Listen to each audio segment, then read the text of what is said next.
नमस्कार साथियों, एके online classes में मैं पवन सारस्वत आपका हार्दिक अभिनंदन करता हूं, स्वागत करता हूं। आज की हमारी कक्षा में हिंदी व्याकरण के अंतर्गत शब्द विचार के अंतर्गत हम पढ़ेंगे विशेषण। तो आइए विशेषण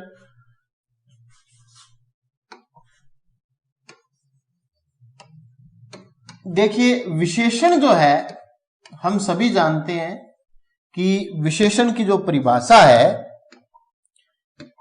विशेषण की परिभाषा है वो क्या है कि संज्ञा या सर्वनाम शब्द की विशेषता बताने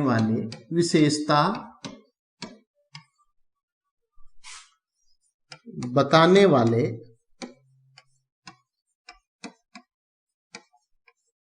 विकारी शब्द विशेषण कहलाते हैं। विकारी शब्द क्या कहलाते हैं? विशेषण कहलाते हैं। ये तो ही विशेषण की परिभाषा, विशेषण कहलाते हैं। विकारी शब्दों के अंतर्गत हम पढ़ते हैं कि चार प्रकार के विकारी शब्द हैं। संज्ञा है, सर्वनाम है, विशेषण है और क्रिया है। संज्ञा सर्वनाम के बाद हमारा जो तीसरा बिंदु है वो विशेषण। आज विशेषण के बारे में हम पढ़ रहे हैं कि संज्ञा या सर्वनाम शब्द की विशेषता बताने वाले जो विकारी शब्द हैं उनको विशेषण कहते हैं। दूसरी विशेषण की बात यह है कि जो विशेषण क्या काम करते हैं? संज्ञा शब्द की व्याप्ति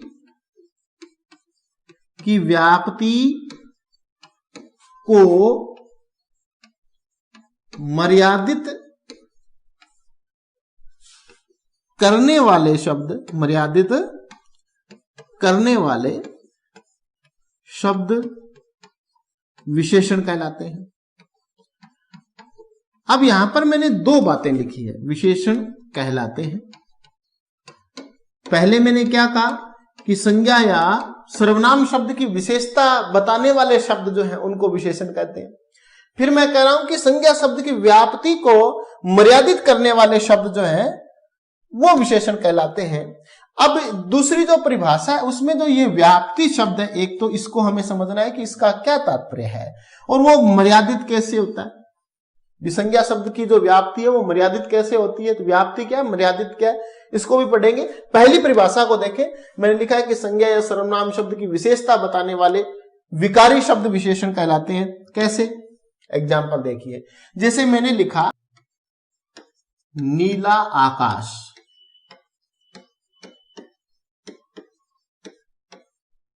इस उदाहरण में जो आकाश शब्द है, आकाश, इसकी विशेषता बताई जा रही है कि वो नीला है। तो ये जो नीला शब्द लिखा हुआ है ये क्या हुआ? ये विशेषण हुआ। किसकी विशेषता बता रहा है वो? इस आकाश संज्ञा की। ये जिसकी विशेषता बताई जाती हो उसको विशेष्य कहेंगे और जिस शब्द के द्वारा विशेषता बताई जा रही है उसको विशेषण कहते हैं। यानी नीला विशेषण हो गया और आकाश जो है ये क्या हो गया? ये विशेष्य हो गया। ये संज्ञा शब्द है, इसको क्या कहेंगे अपने? ये विशेष्य है। ये तो समझ में आ गया कि संज्ञा या सर्वनाम की विशेषता बताने वाला शब्द। सर्वनाम की कैसे? जैसे हम सार्वनामिक विशेषण में पढ़ते हैं कि वह छात्र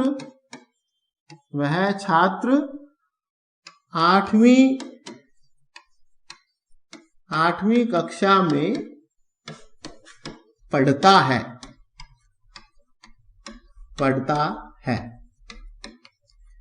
अब इस उदाहरण में मैंने लिखा है कि वह छात्र 8वीं कक्षा में पढ़ता है। इस उदाहरण में वह जो है, ये जो वह शब्द है इस छात्र की अब ये क्या कर रहा है? ये विशेषता बता रहा है। ये सार्वनामिक विशेषण है। क्या हुआ? ये सार्वनामिक विशेषण है। तो ये भी संज्ञा जो छात्र है उसकी विशेषता बता रहा है। इसी प्रकार से मैं लिखता हूं कि खराब अनाज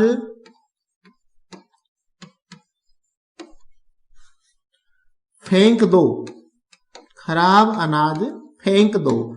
अब इस उदाहरण में यदि देखा जाए तो इस उदाहरण में भी क्या काम हो रहा है? खराब शब्द जो है ये विशेषण और किसकी विशेषता बता रहा है? अनाज शब्द की विशेषता बता रहा है। तो संज्ञा या सर्वनाम की विशेषता बताने वाले शब्द विशेषण कहलाते हैं। यहां पर यह भी विशेषण है, ये वह भी विशेषण है और ये खराब भी विशेषण है। तो पहली जो मैंने परिभाषा लिखाई कि संज्ञा या सर्वनाम शब्द की विशेषता बताने वाले जो शब्द हैं उनको विशेषण कहते हैं। दूसरी फिर मैंने बात लिखी थी कि संज्ञा शब्द की व्याप्ति को मर्यादित करने वाले शब्द विशेषण कहलाते हैं। संज्ञा शब्द की व्याप्ति को कैसे मर्यादित करेंगे, तो व्याप्ति को देखिए कैसे, मैंने लिख दिया कि लड़का खेल रहा है, लड़का खेल रहा है।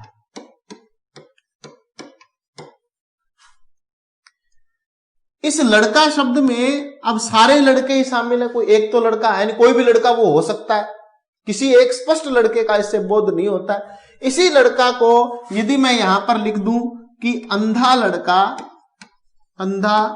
लड़का खेल रहा है, खेल रहा है। अब इन दोनों उदाहरणों को अपने ध्यान से देखें तो पता चलेगा कि ये जो लड़का शब्द है ये व्यापक है, क्योंकि लड़का कहने से बहुत से लड़के वो सारे इसमें शामिल हो गए, कैटेगरी है पूरी की पूरी ये। जबकि अंधा लड़का कहने से अब लड़का में सिर्फ कि अंधा लड़का, केवल जो अंधा लड़का है वो खेल रहा है। अब यानी कि ये लड़का शब्द जो यहां आकर के मर्यादित हो गया, सीमित हो गया, सीमित हो गया, इसका जो दायरा है वो छोटा हो गया।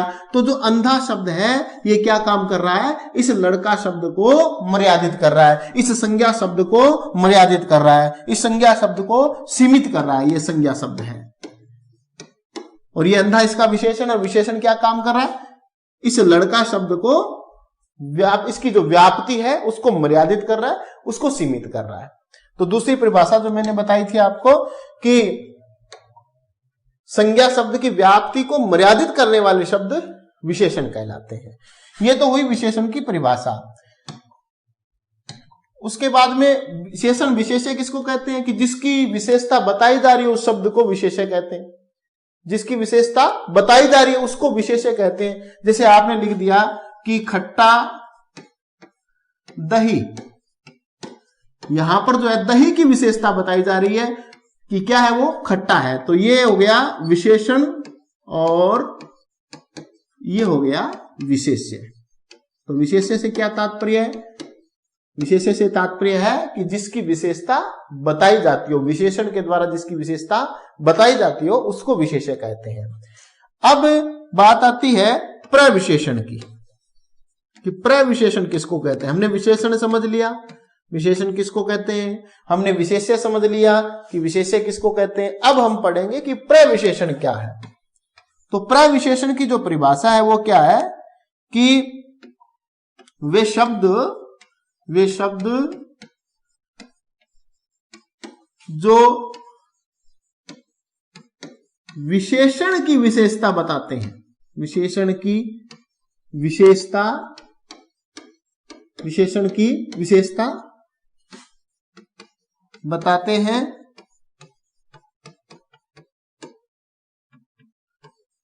प्रविशेषण कहलाते हैं, प्रविशेषण कहलाते हैं।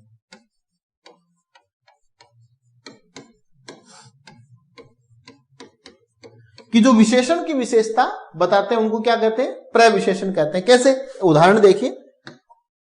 जैसे हम लिख रहे हैं कि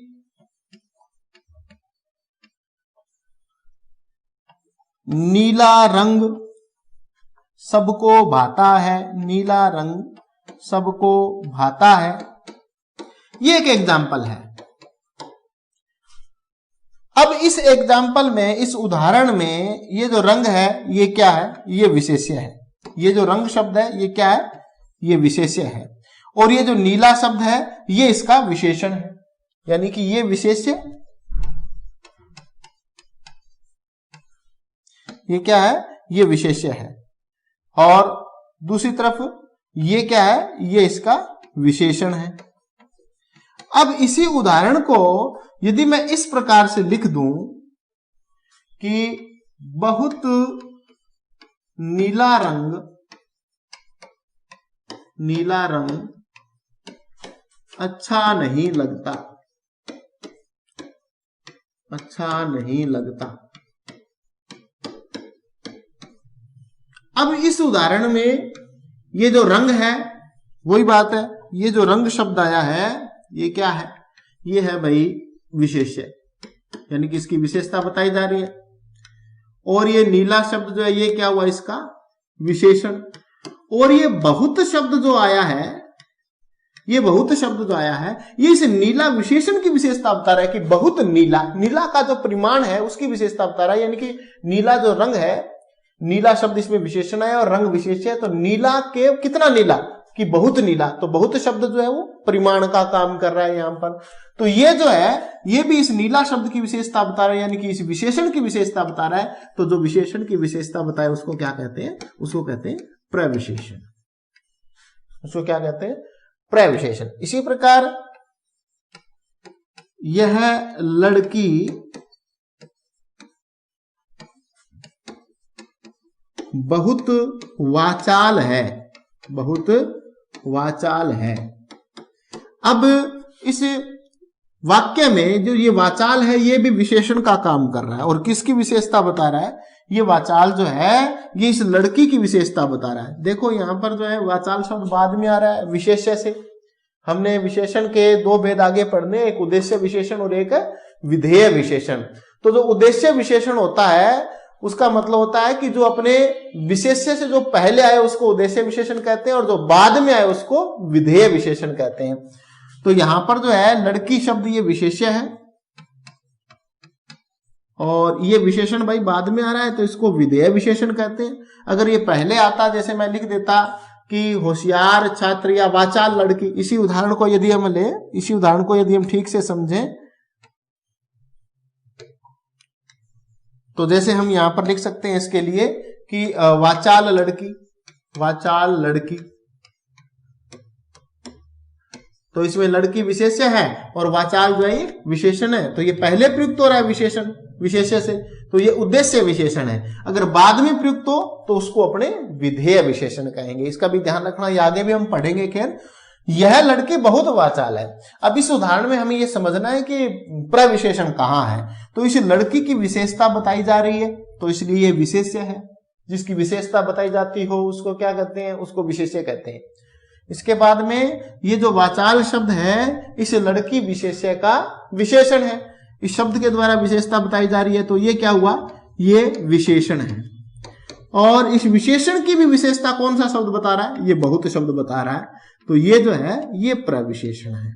तो हमने ये जाना भी विशेष्य किसे कहते हैं, विशेषण किसे कहते हैं और प्रविशेषण किसे कहते हैं, ये हमने समझ लिया। अब जो है जैसे मैंने बात की उद्देश्य विशेषण और विधेय विशेषण, उद्देश्य विशेषण और विधेय विशेषण, इनको भी अपने समझना है। उद्देश्य विशेषण और विधेय विशेषण, विधेय विशेषण।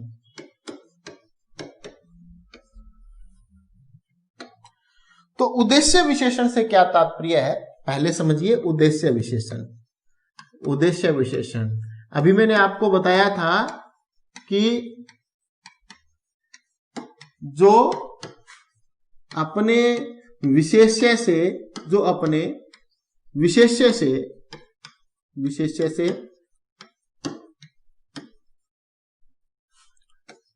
पहले प्रयुक्त होते हैं, क्या होते हैं, पहले प्रयुक्त होते हैं, उनको क्या कहेंगे, उद्देश्य विशेषण कहेंगे। प्रयुक्त होते हैं, ये तो हो गया उद्देश्य विशेषण।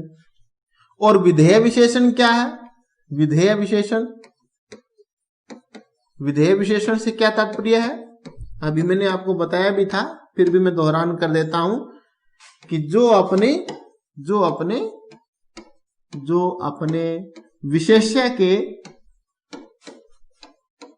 विशेष्य से बाद में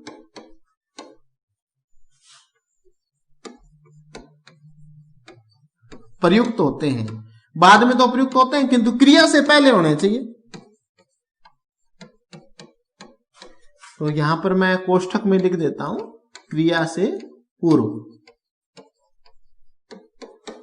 अपने विशेष्य से तो बाद में प्रयुक्त होते हैं किंतु क्रिया से पहले प्रयुक्त होते हैं। कैसे, मैं एक ही एग्जाम्पल के द्वारा आपको ये दोनों तथ्य जो ये स्पष्ट कर देता हूं कि उद्देश्य विशेषण क्या और विधेय विशेषण क्या। अभी हमने पढ़ा, जैसे मैंने लिखा कि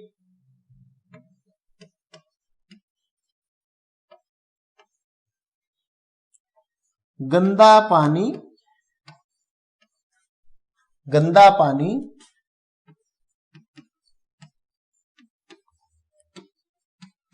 बीमारियों को जन्म देता है। गंदा पानी बीमारियों को जन्म देता है, जन्म देता है। यहां पर इस उदाहरण में मैंने लिखा है गंदा पानी बीमारियों को जन्म देता है। तो ध्यान से यदि हम देखें यहां पर तो हमें पता चलेगा कि पानी जो है ये क्या है, ये विशेष्य है, इसकी विशेषता बताई जा रही है, विशेष्य है ये, और ये गंदा जो है ये विशेषण है। तो विशेषण यहां पर पहले आ रहा है, तो जो पहले आता हो विशेषण अपने विशेष्य से, ये विशेष्य है और विशेष्य से पहले विशेषण आ रहा है, तो जो पहले आता हो उसको उद्देश्य विशेषण कहते हैं। अब इसी उदाहरण को यदि मैं इस प्रकार से लिखूं कि पानी गंदा है, पानी गंदा है। अब इस उदाहरण में क्या है, इस उदाहरण में ये पानी जो है ये विशेष्य है, ये क्या है, ये विशेष्य है, और गंदा शब्द जो है ये क्या है, ये है विशेषण। यानी कि यहां विशेषण जो है अपने विशेष्य से बाद में प्रयुक्त हो रहा है, इसलिए इसको क्या कहेंगे, विधेय विशेषण। यहां तो जो गंदा शब्द है वो विधेय विशेषण है, और यहां पर गंदा शब्द जो है वो उद्देश्य विशेषण है। ये ध्यान में रखना है। यह हुआ उद्देश्य विशेषण क्या है और विधेय विशेषण क्या है। अब इसके बाद में विशेषण की जो अवस्थाएं हैं उनके बारे में अपने पढ़ेंगे। विशेषण की अवस्था, विशेषण की अवस्था। देखो, विशेषण की अवस्था से क्या तात्पर्य है कि जिसके द्वारा दो या दो से अधिक संज्ञाओं में तुलना होती हो, तुलना होती हो, उसे विशेषण की अवस्था कहते हैं। यानी कि विशेषण का वह स्वरूप जिसके द्वारा दो या दो से अधिक संज्ञाओं की तुलना होती हो, दो या दो से अधिक संज्ञाओं की तुलना होती है, तो उसे क्या कहते हैं, विशेषण की अवस्था कहते हैं। अब विशेषण की जो अवस्था जो है वो तीन प्रकार की मानी गई है। वो तीन प्रकार कौन कौन से हैं? पहला जो है वो है मूलावस्था। मूलावस्था, विशेषण की पहली अवस्था कौन सी है? मूलावस्था। और दूसरी जो है वो है उत्तरावस्था, और तीसरी जो है वो है उत्तमावस्था। उत्तमावस्था, मूलावस्था, उत्तरावस्था और उत्तमावस्था, ये तीन जो है ये क्या है, विशेषण की अवस्थाएं हैं। पहली है कौन सी? मूलावस्था।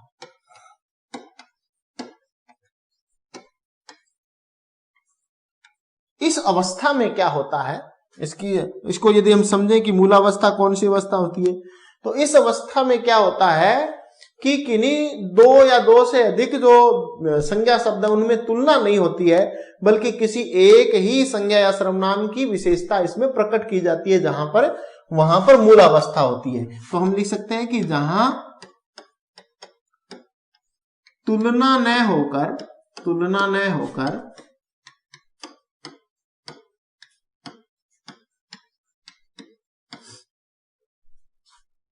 केवल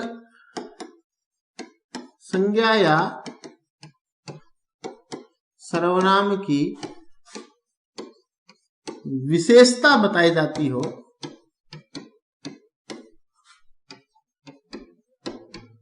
बताई जाती हो वहां क्या होती है, वहां मूलावस्था होती है। जैसे आपने लिख दिया श्रेष्ठ, अच्छा, भला, इसमें न तो विशेषण से पहले किसी विभक्ति आदि का प्रयोग किया जाता है और न ही कोई प्रत्यय आदि का प्रयोग किया जाता है। जैसे तरप और तमप प्रत्यय का प्रयोग क्रमशः उत्तरावस्था और उत्तमावस्था में होता है, वैसा इस मूलावस्था में नहीं होता है। यानी कि हम कह सकते हैं कि राम श्रेष्ठ है, अब जो है ये मूलावस्था है।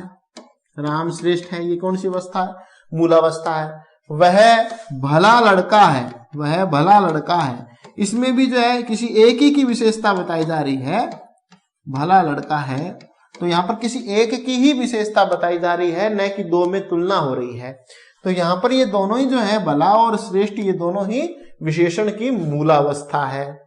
यदि मैं इसी को कह दूं कि राम सोहन से श्रेष्ठ है, सोहन से श्रेष्ठ है, अब यदि हम इस वाक्य को देखें तो यहां पर मैंने श्रेष्ठ शब्द का तो प्रयोग किया है, लेकिन इससे पहले एक विभक्ति और आ गई से, कारक का चिन्ह और आ गया से, और ये तुलना कर रहा है दो में, किन में, सोहन में और राम में, इन दो में तुलना कर रहा है। से शब्द के तुलनावाची शब्द इसमें नहीं होते हैं, मूलावस्था में तुलनावाची शब्द नहीं होते हैं। विशेषण से पहले कोई विभक्ति आदि का प्रयोग नहीं होता है, विशेषण के बाद में भी कोई प्रत्यय आदि का प्रयोग नहीं होता है। जैसे कि वह सबसे श्रेष्ठतम है, ऐसे भी नहीं लिख सकते अपने, ऐसा कहते हैं फिर वो विशेषण की जो उत्तम अवस्था है वो आ जाएगी। तो मूलावस्था में क्या नहीं होता, पहले कारक विभक्ति का प्रयोग नहीं होता विशेषण से पहले, और विशेषण के बाद में प्रत्यय आदि का प्रयोग नहीं होता। इसके बाद में जो दूसरी है वो है उत्तरावस्था, तो विशेषण की दूसरी अवस्था है। इसमें क्या होता है कि जहां किन्हीं दो में तुलना करके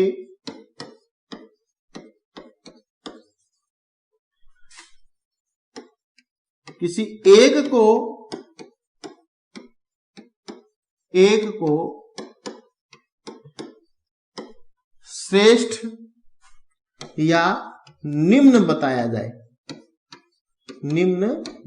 जाए, वहां क्या होगी, वहां पर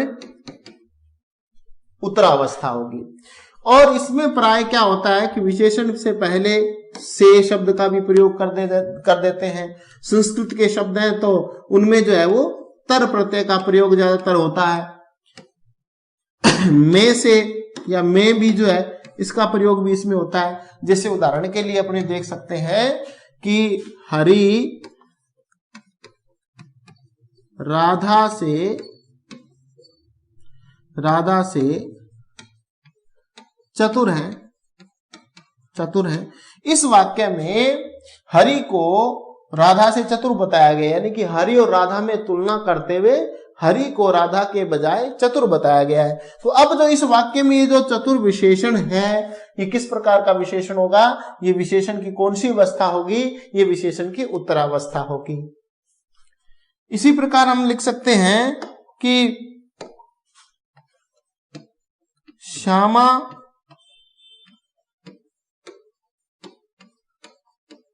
रीमा से सुंदर है, श्यामा रीमा से सुंदर है। तो यहां पर भी ये जो सुंदर शब्द का प्रयोग हुआ है, ये कौन सी अवस्था मानी जाएगी, ये उत्तरावस्था मानी जाएगी, क्योंकि दो में से जब तुलना करते हुए एक को श्रेष्ठ या निम्न बताया जाए, केवल श्रेष्ठ नहीं, यदि निम्न बताया जाता है तो भी ये विशेषण की उत्तरावस्था में आएगा। जैसे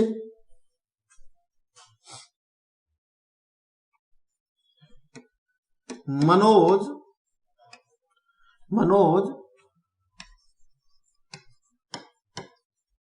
विवेक से अधिक बेईमान है। अब ये जो है नकारात्मक भाव भी आ गया इसमें, केवल सकारात्मक ही नहीं, नकारात्मक विशेषण भी जो है इसके अंतर्गत आ सकते हैं। तो ये जो है विशेषण की कौन सी उत्तरावस्था है।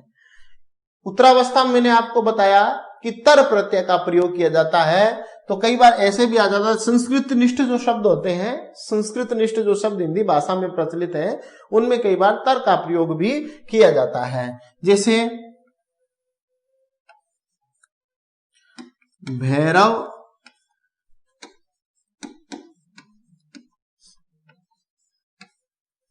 मोहन से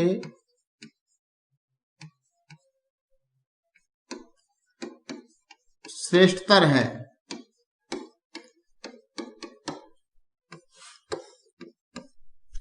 वह खेलने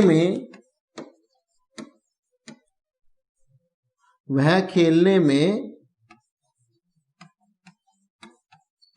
किरण से कमतर है। तो यहां पर ये दोनों ही जो उदाहरण हैं ये किसके हैं, ये उत्तरावस्था के हैं। तीसरी जो अवस्था है विशेषण की वो देखिए, तीसरी जो अवस्था है वो है उत्तमावस्था। उत्तमावस्था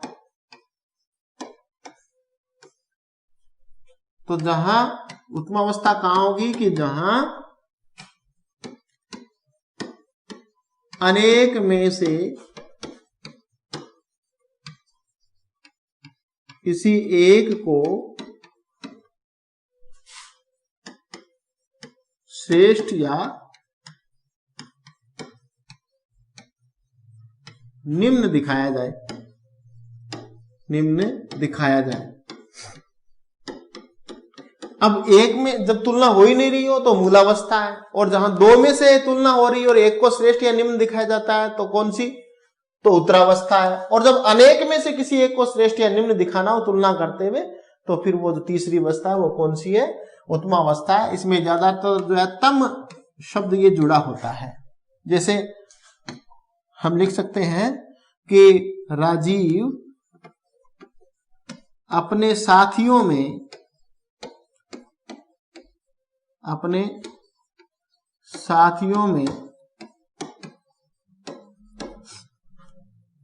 वरिष्ठतम है, अपने साथियों में वरिष्ठतम है, यानी कि वरिष्ठतम है। अब इसमें क्या हुआ कि अनेक साथियों में से केवल राजीव को श्रेष्ठ दिखाया जा रहा है, वरिष्ठ दिखाया जा रहा है, तो यहां पर वरिष्ठतम शब्द का प्रयोग किया गया है। तो यहां पर जो है ये तीसरी अवस्था उत्तमावस्था है। कई बार सबसे शब्द का भी इसमें प्रयोग किया जाता है। विशेषण से पहले सबसे जो शब्द है उसका प्रयोग किया जाता है। जैसे कि मीना सबसे होशियार है, सबसे होशियार है,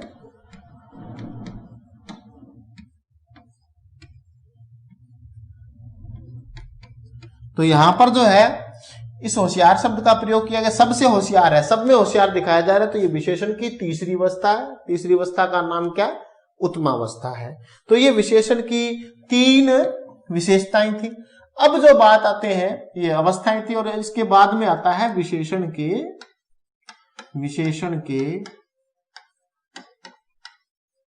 भेद, विशेषण के भेद। अब भेद में बहुत सा संशय है, बहुत से प्रश्न इसमें आते हैं कि कोई कहता है जी 4 भेद है, कोई कहता है 5 है, कोई कहता है 6 है। लेकिन मैं स्पष्ट कर देना चाहता हूं कि विशेषण के जो भेद हैं उनकी संख्या मूलतः 4 ही है। मूलतः कितनी है, 4, मूलतः 4। विशेषण के भेद कितने हैं, 4 हैं। और 4 कौन कौन से, उनको देखिए आप। पहला जो है गुणवाचक विशेषण है, गुणवाचक विशेषण। इसके बाद में दूसरा विशेषण कौन सा है, दूसरा जो विशेषण है वो है परिमाणवाचक विशेषण, परिमाणवाचक विशेषण। तीसरा जो है वो है संख्यावाचक विशेषण, संख्यावाचक विशेषण। और चौथा जो है हम पढ़ते हैं सार्वनामिक या संकेतवाचक विशेषण, सार्वनामिक या संकेतवाचक, सार्वनामिक या संकेतवाचक विशेषण। ये विशेषण के 4 ही मूलतः भेद होते हैं। 5वां भेद आजकल व्याकरण में लिखा आता है, उसको कहते हैं व्यक्तिवाचक विशेषण। लेकिन मैं आपको बताना चाहूंगा कि ये जो व्यक्तिवाचक विशेषण है ये गुणवाचक विशेषण के अंतर्गत ही आता है। यदि ऑप्शन में दिया हुआ है व्यक्तिवाचक विशेषण प्रश्न में फिर तो कर दें, अगर नहीं दिया है तो व्यक्तिवाचक का उदाहरण यदि है, जैसे बनारसी साड़ी है, मथुराई पेड़े है, इसी प्रकार जैसे हम ले सकते हैं कि भारतीय व्यक्ति, राजस्थानी साफा, जोधपुरी पगड़ी, तो इस प्रकार के नागौरी बैल, इस प्रकार के जो उदाहरण है वो हमें व्यक्तिवाचक विशेषण में पढ़ने को मिलते हैं। किंतु यदि ऑप्शन में व्यक्तिवाचक नहीं दिया हुआ हो और गुणवाचक दिया हुआ हो तो अपने गुणवाचक में उसको पढ़ना है। तो 5वां भेद भी है कौन सा? व्यक्तिवाचक विशेषण। लेकिन फिर कह रहा हूं कि मूलतः भेदों की संख्या कितनी है? 4 ही है। आज के हमारे वीडियो में हमने पढ़ा कि विशेषण किसे कहते हैं, प्रविशेषण किसे कहते हैं, विशेष्य से क्या तात्पर्य है, विशेषण की कितनी अवस्थाएं हैं, विशेषण के कौन कौन से भेद हैं, आदि आदि बातों पर हमने विचार किया। हमारी जो आगामी जो क्लास रहेगी उसमें हम विशेषण के भेदों पर चर्चा करेंगे। तब तक के लिए जय हिंद।